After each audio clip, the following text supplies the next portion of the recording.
Hey guys, thanks for joining us today. Tate and Gus with Yukon Gear and Axle, and we're just sitting down and talking to each other and kind of going over some of the major, most common questions and technical issues that you guys have posed with us over the years that we get all the time from you. So we're just going to go through them and kind of answer some of those questions and fix a little bit of those install problems, hopefully, for you here. Number one that I get through the queue all the time, what kind of gear oil am I supposed to be using? Exactly. Most common question for gear oil is, do I stick with the OEM gear oil recommendations? Do you guys have special oil recommendations? It's all dependent on what you're running for a carrier. If you're running one of our limited slips, you want to be sure to run an organic 80-90 mineral-based oil, a GL5. Non-synthetic Mineral oil. While synthetic oils are great and recommended by most OEM applications, the composite clutches in our units are much more aggressive than the paper clutches that are in the OEM type applications, and they react a little bit differently with the different gear oils. So to get smooth, quiet, trouble-free operation, 80-90 GL5 with a bottle of like our Yukon additive or any of the other high-quality name brand additives works really well.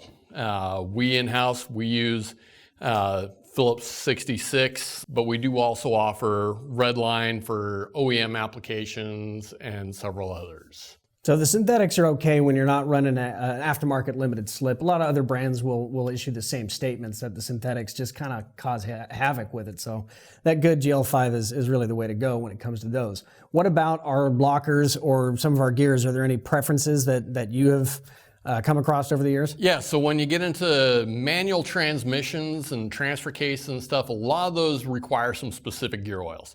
So GL4 versus GL5, GL5 rated gear oils are for hypoid differential type applications. GL4 is for manual transmissions. And the big difference is the GL5 is typically much slicker, and the synchronizers and manual transmissions have a hard time matching up and getting those gears to mesh properly. And you get a lot of gear clash if you run a GL5. So for those guys that don't know necessarily about the difference in gearing, is it mostly automatic versus manual? Or is it just the type of automatics or type of manuals that want the different gear oils? The types of manuals.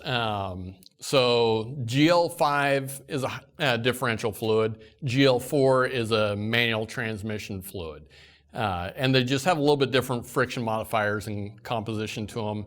The GL4s are also typically a little bit more friendly with yellow metals like the brass and stuff like that that's in synchronizers. So if there's any doubt, don't hesitate to call in, but this is stuff that is pretty consistent across the industry. So we hope that this clears up at least some of those questions.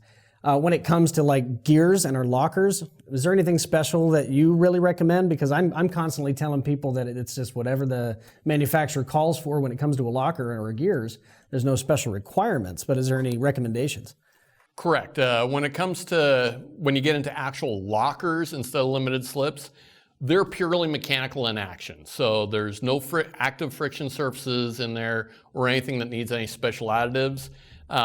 Synthetic fluids have a higher heat tolerance, so for heavy-duty abusive applications and stuff like that, where like off-road towing, something like that, if you've got either the helical style ones or the mechanical lockers or air-actuated lockers or something along those lines, synthetic fluids are great for those applications. So they can do a little better with that. Yes. Well, that's good to know, to clarify, to get some of that stuff off the table there. When it comes to some of the other applications that we have a ton of solvents and cleaning solutions and greases for your locking hubs and the super joints that we've got, the limited slip additives for the Duragrips, for the posi tractions. I don't work great with any other posi tractions out there as well. But there's a huge selection to be had. We're not, jumping on any one brand. There's a lot of good stuff out there. The Redlines and the Phillips are the stuff that we just happen to use in-house. But if you guys need any of that, just call in and we'll be happy to supply you with it. Cleaning lubes and sprays, anything specific that you've run into over the years? For cleaning solvents and stuff like that, brake cleaner is definitely preferable to running like carburetor cleaner or kerosene or something along those lines. Kerosenes, carb cleaners, that kind of stuff tends to leave a residue inside the housings. Which can be hard. Which can be hard, yes. Brake cleaner dries completely, leaves no residue. Okay. So you can spray the whole housing out, blow it out with air, nice, clean, dry, hygienic surface to work It's a in. good spot to go from.